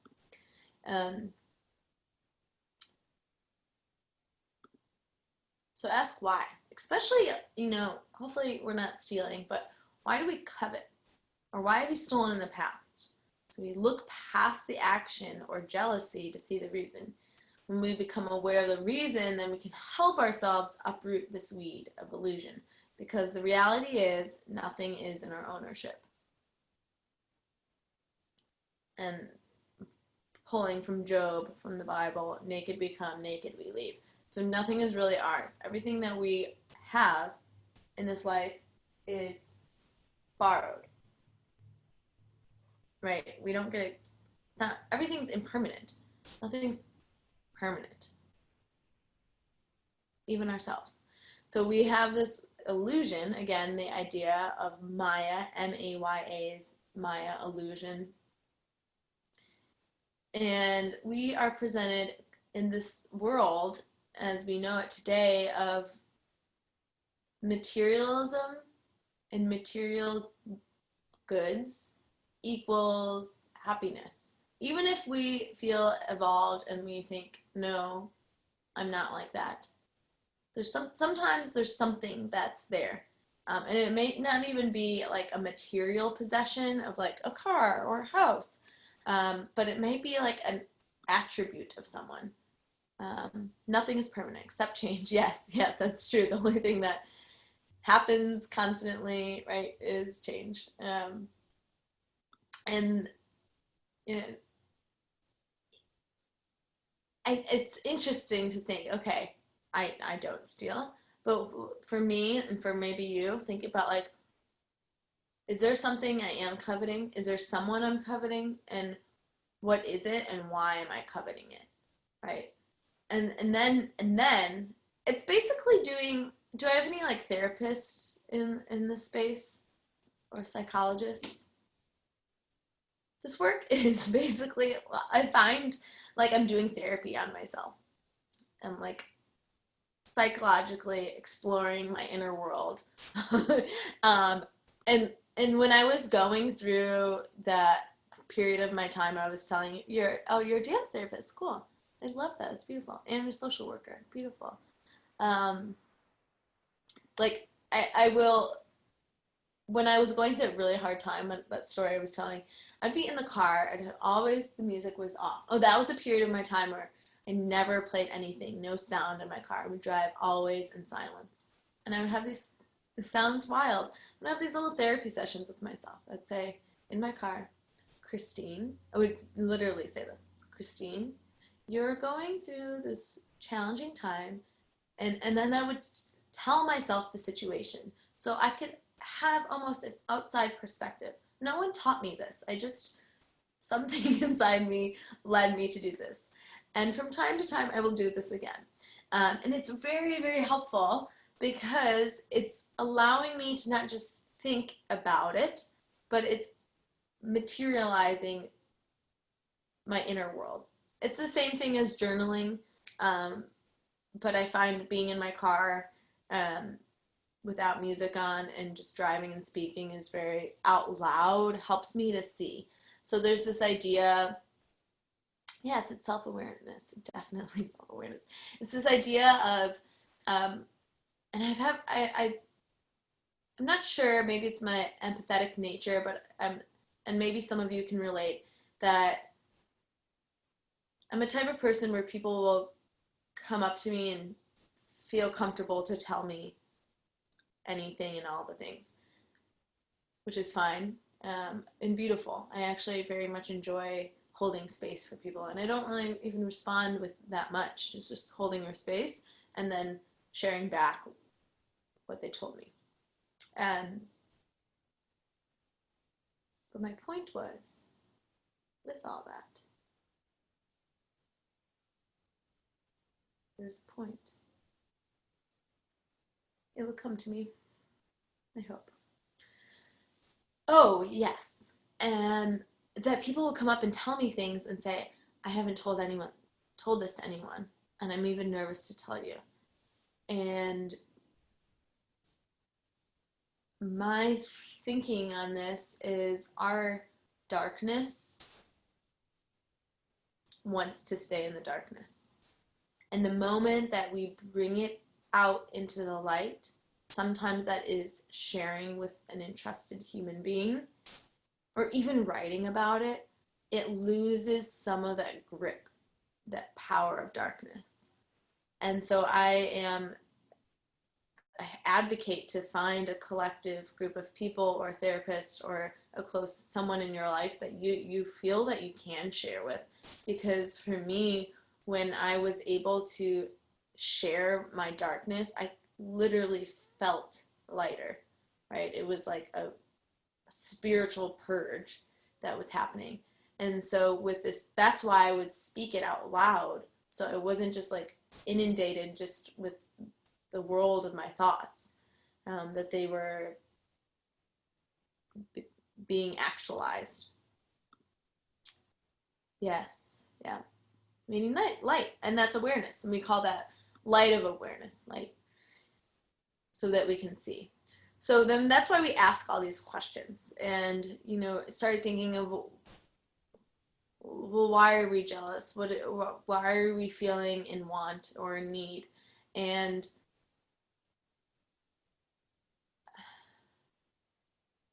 a lot of times I think this practice comes back to looking on the other side of gratitude, of being in an active state of, wow, I'm so privileged, I have so much, right? We,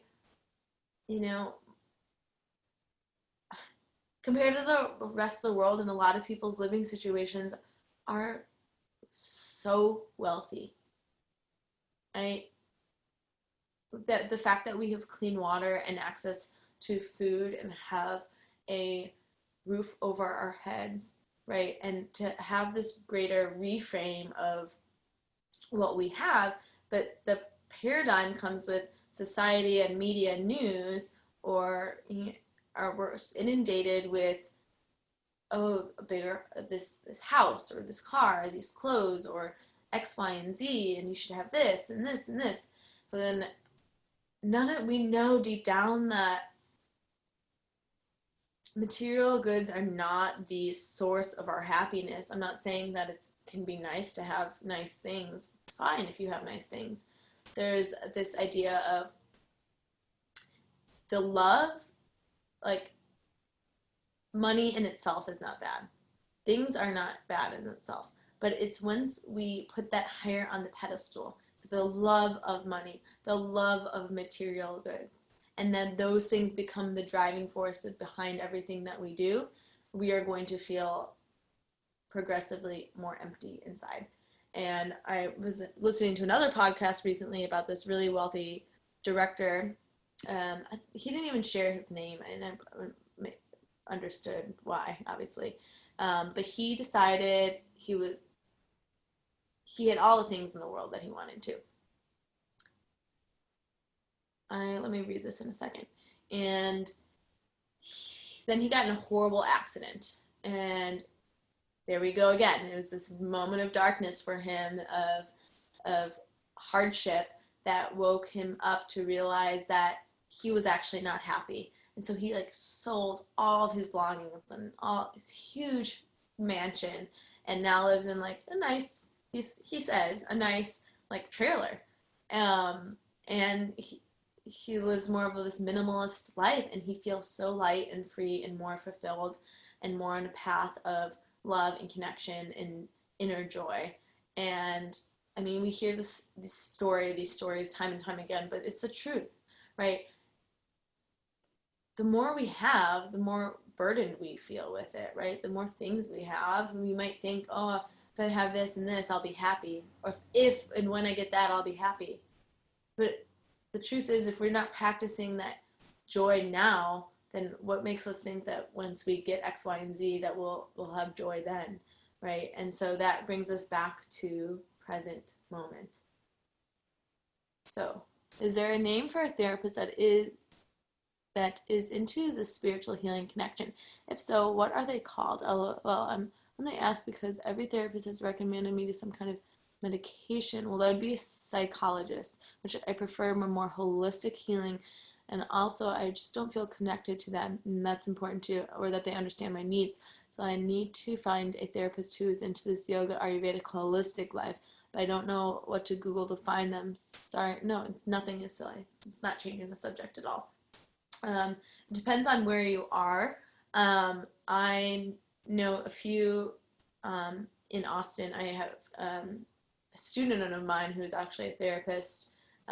New Jersey. They might be willing to Skype with you. I will reach out to see if they are taking on any clients. A lot of stuff, big house, expensive car, actually stretches me out. Yeah. We live in a small condo and have an older cars as a result. I feel so much better to me. Yeah. Less is more. I have a therapist that does yoga with me. Awesome. Yeah. Beautiful. Yeah. I'll check in. Remind me. And hopefully they will.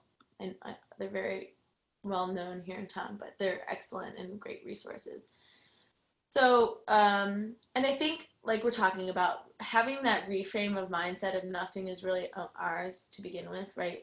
If we think for a moment, if we allow ourselves to entertain the idea that everything's on loan, basically, because, right, we talked about nothing is permanent, so that's that same idea. And if we expand our mind even a little bit more, Psychology Today, oh yeah, and you can look for holistic, even Googling holistic health counselor in New Jersey. Somatic-based therapist. Oh, these are great. Thanks, y'all.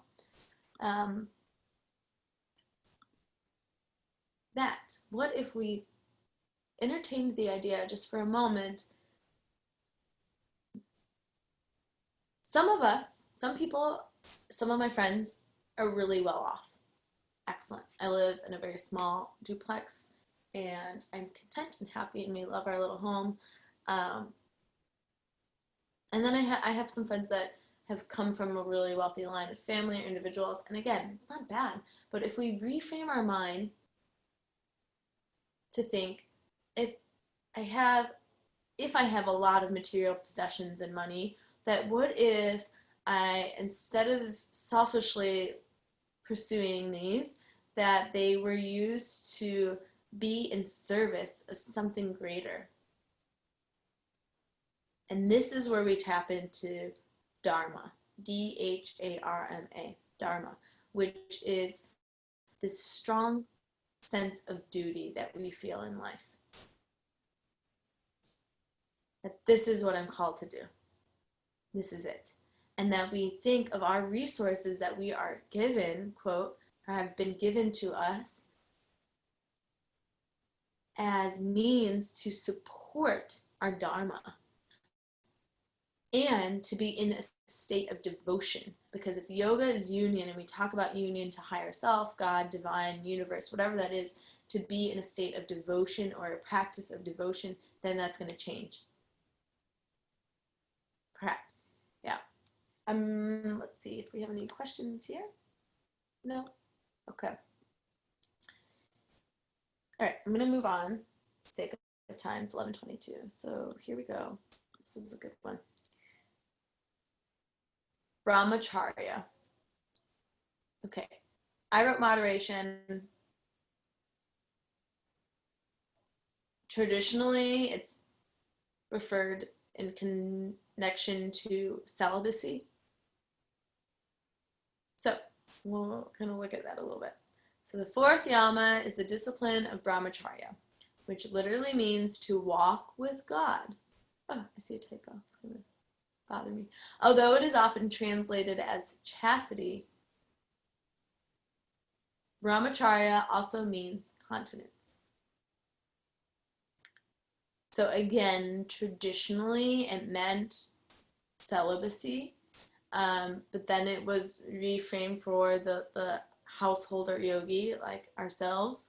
And so to widen this perspective, it's not even just about our life of our sexual lives, but it's really looking at how we move through life in its entirety, right? Conscious moving about our lives.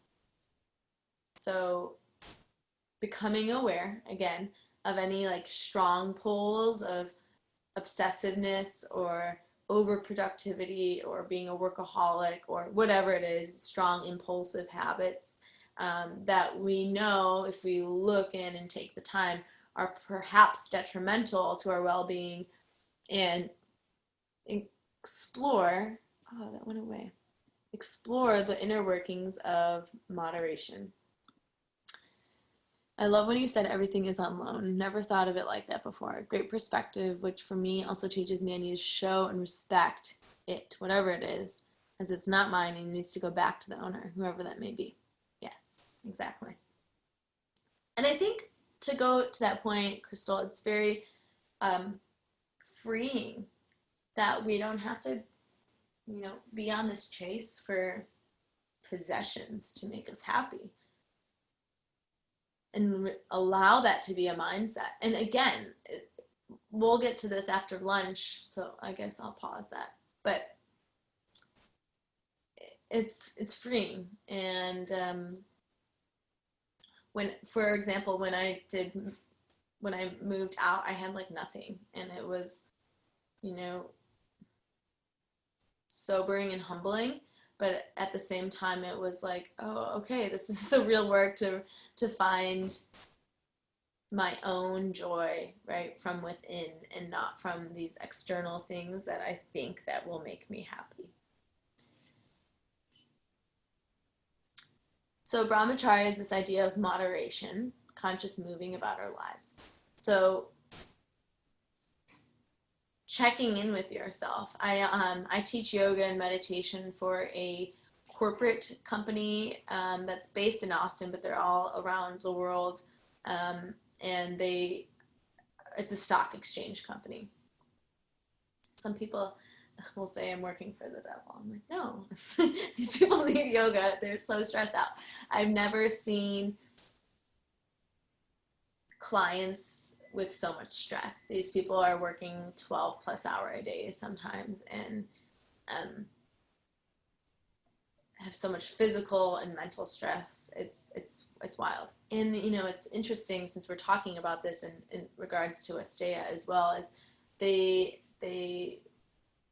make an insane amount of money.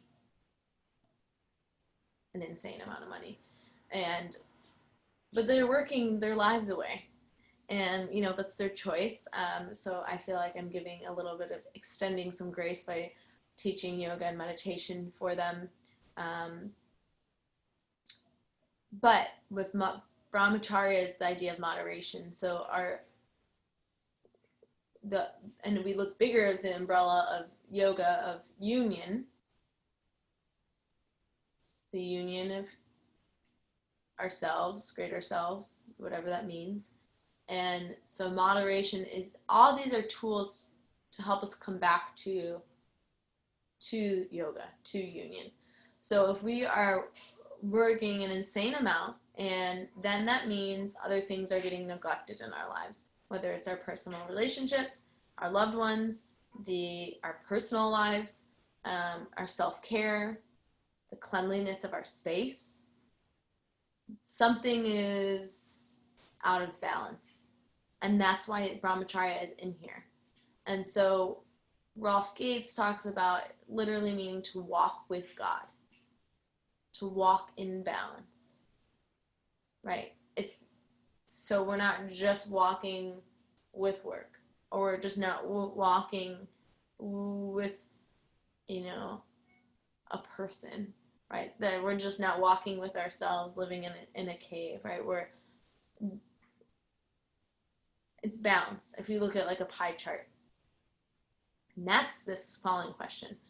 So another element of this work, first we have your inner narrative, looking at your story that you're telling yourself. And then another set of homework is to make a pie chart, to be honest, an inventory, a check-in list to navigate with awareness, right? Check out your sex life, your work life, your yoga life, etc., your home life, your personal self-care. What's taking up more time? And so you look at that, okay? And then you check in after you do this pie chart. Or if you're a person with more of numbers and you just say like work life 70% or whatever it is, and make it 100. Then are these parts of your life, are they filling you with peace and freedom? Or is it attributing to anxiety and fear, stress, confusion? And having that is going to be a telltale sign of where you're imbalanced. And then the follow-up with that is, what can you do, what tools can you bring in to help you come back to balance? And we'll start simply with yoga. Are you only practicing one style of yoga? And how often are you practicing it? Are you only practicing power flow-based practices? Okay, maybe it does fill you with peace and freedom and energy, but if we look a little bit deeper, is all that intensity bringing you more stress in your work life or your personal life?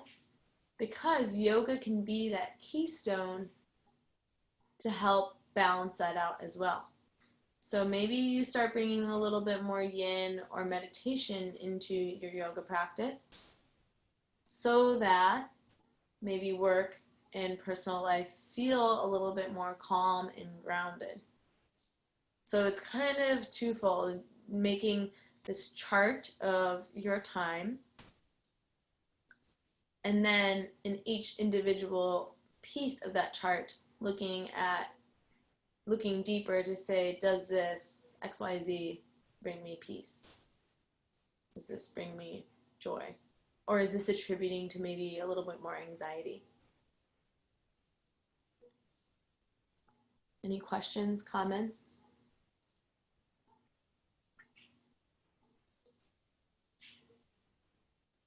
No. So I'm not telling you which style of yoga to practice, or which meditation technique to practice. You only know what works for you. And that is your inner compass. The Yamas and Niyamas are these moral and ethical tools to help you maybe tune your compass. But it has to be, you have to be the free thinker of what that looks like for you. Because if someone tells you, go and do this, like this, and do this and this and this, you might be able to do it and do it with great ease and success. But is it really coming from within? Is it really bringing you joy? Is it bringing you closer to a state of devotion? Is it ringing true for you? Or is it maybe feeling like a burden, or feeling like you might bubble up into a place of resentment, or you might become too dogmatic with it? So they're all guidelines, and within those guidelines, it's about inner work of, that actually doesn't really work for me. Or, right, maybe I've been putting that on the back burner, and why? Always ask yourself why, because you start to dig deeper. Okay, no questions here. All right. Last one, and then we'll have our break for lunch. Parigraha, non-attachment. So this is the 5th of the yamas, right? We're still technically on the tradition of how this applies to the outer world of how we interact. But again, I find that this work is powerful to be applied to ourselves. So it's simple and yet profound. Parigraha is an opportunity to learn how to say goodbye. Ooh, wait, I need to go back real quick to Asteya. This is a good one. Our phones. I'm guilty of it, but our phones have this powerful pull on our mind to be with our phone. Yes, someone raised a hand. No, I did it by accident. Sorry. Oh, no, you're good. Okay, cool. So I was leading this workshop on Asteya, and it got brought up about in other. She was on this is what it was. She was on a Zoom happy hour with her friends during this whole quarantine situation. And she said it was so amazing because everyone was like hanging out or whatever with their Zoom, and everyone was engaged with one another, that no one was like off on their phones, because we've been, as of recent, been quote unquote deprived of human interaction and face-to-face time. And she goes, I think that this could be a silver lining, because I know that when I'm usually with my friends out at a bar and we're having happy hour or something, most of us end up like for a period of time on our phones, all not engaging with one another. And that is a way, that is stealing from one another's time. So being conscious when you're with other people to have a heart-to-heart. And again, I'm speaking to this. It's not like I'm like this holier than thou that I've got it and I got it all figured it out. But that is so prevalent in our society now, is you're so drawn to, I gotta check my phone. Everything's on there. Your messages, phone calls, emails, social media, work, right on your phone in this little box. And we've become like a slave to it. And so just be conscious, and no need to change all these behaviors right away, because that'll be a lot. But to be aware of how often you just, it's in your nature now to just reach for your phone. Or you might need to actually use your phone to check on something, and then all of a sudden you find yourself in a Facebook debate or scrolling on and shopping, and then you're like, wait a second, what was I even doing? Right? So talking about our attention and being able to stay present with what is in front of us, because that also, non-stealing, goes into this world of, are we robbing one another of our time and our attention and our awareness to one another? So just be interested in that with yourself. And then again, notice, because once you start doing this work and say you start getting, like, you improve on that, like knee-jerk reaction to check your phone. Be compassionate to your loved ones, or friends. And if you start seeing them always grab their phone, please be compassionate, not to judge or to push them, right? It takes time. It's a big one. We have a comment coming up here. The quote I like is, "God is not your phone." Florence Welch. I've never shared it with others because it comes off a little judgy, but I remind myself of, I think that's great. Yeah, God is not in your phone. Yeah, and we act like the device is our God, right? Literally, it tells us, we live by it. It is our alarm. It tells us when to wake up in the morning, right? And we live by the clock, right? Which is now on our phone. It's everything. We've made it become everything, and we've allowed it to be. So just become aware of that strong pull. And then lastly, with there's one more comment. I'm a multitasker and look forward to practice being more mindful. Yeah. There's actually studies about multitasking that there is no real sense of multitasking. That when we and I say this and I laugh because canceled my new phone order so I could sign up. Oh, I love that. Thanks, Rachel. That's amazing. That's so cool. Because when we're multitasking, our energy is split in so many ways, so we're not fully present with any one thing, and then we cut corners, or we miss something, or we forget, or it's an oversight. It's pretty fascinating. Okay, so another thing for those who are teaching or going to teach Asteya non-stealing, this really comes from my days of public education, of not robbing our students of their precious time. So if you say you're going to end at a certain time, or the class ends at a certain time, do your best to let it end at that time, because other people have work to go to, or other people to connect with, or other errands to get to. And even if we have a great intelligent point to share, and it's our job to make space to fit everything in within the given time that we have. The problem is people that text you have the expectation you should respond right away, and if you don't, there's a follow-up text with it. Yes, there is. The book, The One Thing, is all about how to focus and not multitask. I love that. About texting. They send you a follow-up text. You can't get to it. They will learn that, and that is because we're so programmed in our society that of instant gratification. I need this right away, right? I turn read receipts off. Oh yeah, that's great too, so you don't get that notification. And also another thing you can do is not get notifications from like Instagram or Facebook, so that you're not constantly getting or even if it's silent.